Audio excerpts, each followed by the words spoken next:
Fiction in media does not exist to serve your morality. Hey, one man here. I was going to have July's anime review or anime dissertation be about quintessential quintuplets. After all, for being garbage series, and I'll get to that soon, it managed to get a second season in almost record time, which means it sold incredibly well for what the show was aiming to project. No, I decided that since June is right when Shield Hero ends, that this would be the perfect time to make this video, aka the video for the script video. As usual, major thanks to Tora for being an absolute godsend and making my job much easier for both organization and keeping my projects from overloading me. His work is definitely worth the money I've paid. The reason why I'm making this video is the utter fatigue I have had with the idiotic morals of SJW idiots. At first it was hate, then it was rage. Now it is just utter apathy and fatigue, as I've come to terms with the fact that people will generally disappoint me. Just ask a very large portion of Twitter as to why things are going down the drain. You would think I'd hold true to my own views of human beings having finite possibilities, but in all truth, my disappointment stems from the fact that the amount of possible actions and reactions are far from being explored. It is pretty much the same 2 or 3 aspects that these people have in common. I'll list them in bullet points and then explain why each and every one of these aspects are utterly retarded in nature. First, Shield Hero is bad because the main protagonist is a self-insert for an imaginary quote-unquote concept of men being falsely accused. Number 2. Second, Shield Hero is bad because the main protagonist is a self-insert who holds slaves. Third, Shield Hero is bad because it doesn't adhere to the delusion of themselves being paragons of virtue. That last one's the truth of the matter. Now, Shield Hero isn't the first to get these kinds of garbage takes. Whether it is SJW garbage takes on Goblin Slayer, or back in the olden days of Shakespeare. In all honesty, these kinds of people miss the entire point of fiction to begin with, to stimulate one's mind with contrasting ideas. I'll simply debunk those 3 concepts above. The first is addressing probably the most vanilla of issues here, or at least by my own subjective metric, i.e. the false accusation ideation. Here's the thing. While it is objectively true that women accusing men are far more true than false, the problem with this argument of theirs relies on the aspect that the percentile runs on women telling the truth 100% of the time without exception. The problem is, while the disparity between these accusations being true or not true is heavily imbalanced in favor of the truth of the accusations, the opposing side of the scale is not 0%. It is not absolute. Even if 5% were false, or even 0.01%, it means that the first aspect is no longer an issue because it is just portraying the truth. Just reality. Well, not like you can say these kinds of moral busybodies ever operate on facts to begin with. The second issue is that of the moral juxtaposition that it is wrong for a main protagonist, one portrayed as a hero, to use slaves. The problem, though, is that Naofumi owning slaves brings consistency to his character and character arc. At that point in time, his character was a bitter and jaded misanthrope who just got royally, pun intended, shafted. Not to mention that, for the sake of consistency, Naofumi is the fucking Shield Hero. Shield! As in Sierra, Hotel, India, Echo, Lima, Delta, Shield. Which means he needs someone who can serve as his offense. In other words, success at any cost. Which, in all honesty, the truth of the matter is These kinds of moral busybodies do not want Naofumi to succeed to begin with, which is the real reason why slavery is such a problem, despite being part of the political party attributed to slavery, i.e., the Democratic Party. It ties into the next portion of the problem, a problem which is so large that it affects their ability to enjoy a show. Naofumi's character arc has one compelling hook that utterly debases their delusions. The ultimate underdog story that challenges a major delusion of the elitist moral busybodies. The said delusion being that they are paragons of virtue.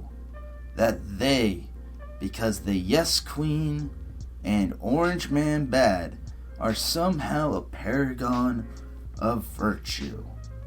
I've seen way too much in my life to buy that con for a remote second. That's exactly what it is too. A delusion and a con. We're the opposite from being paragons of virtue. We are all flawed and scummy in some aspect. The lack of self-awareness is saddening to see, only to turn into aggravation once it turns to being braggadocious. In the end, though, just because we're low does not mean we should not try to reach the heavens. These moral busybodies don't like Naofumi because he is defiant in the face of the people who oppressed him. After all, the people who hate Naofumi are the kinds of people who wish to royally screw Naofumi at every turn to begin with. In the end, I am incredibly well traveled in the realm of fiction, books, audiobooks, visual novels, light novels, traditional novels, video games, anime, movies, or television, plays, operas. You name a singular medium of entertainment, and I have seen at least one work in the medium. The fact of the matter is, as the title of this video states, fiction in media does not exist to serve your morality. This has always been an inherent truth of fiction, but never more highlighted by William Shakespeare. Pretty much every work of his in some way debases and assaults the sensibilities of the society of which he lived in, which is the whole point of provocation, to stimulate brain activity and thought. On top of that, by having our own morals contested, it allows us to be slightly more open-minded to differing perspectives. By forcing ourselves not to take ourselves too seriously, we inevitably are able to take contrasting perspectives with a bit more open-mindedness. By doing so, we become more empathetic individuals. By being more empathetic, we build each other up when we are down. Get the constant prevailing theme here? If we allow art and media to place morality above entertainment, we start to lose value in both entertainment and morality, utterly sanitizing fiction as a medium and the one means we have of keeping the status quo as well as humanity as a whole on their toes. Human arrogance will reign supreme and empathy dies. All acts of compassion will only serve to further propagate their ego.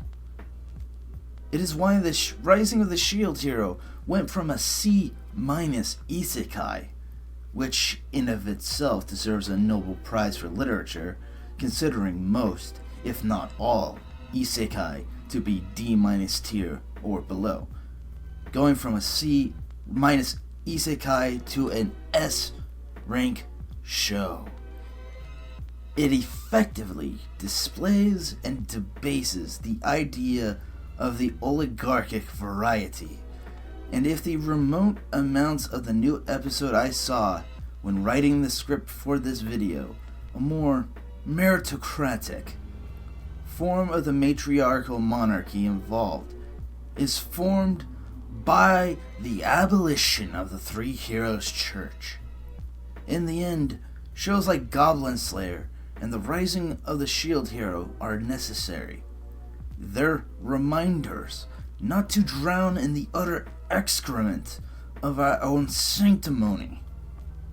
The real world is cold and cruel.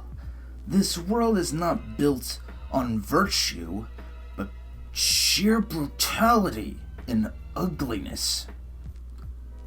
Every work of fiction should seek to teach us a lesson of sorts, or to challenge an idea, even if it is simple, such as the most basic aspects of compassion, or a more roundabout form of teaching compassion, such as the Rising of the Shield Hero. This anime, as of late, has shown that compassion is more than a paragon act of virtue. It is a basic requirement that society is supposed to be predicated on. To quote Philip DeFranco, stay humble and hustle hard. Instead of plugging stuff I do with my channel, I'll just end it here with my now permanent catchphrase. So just remember, ladies and gentlemen, to put in a quarter to try again. Bye-bye.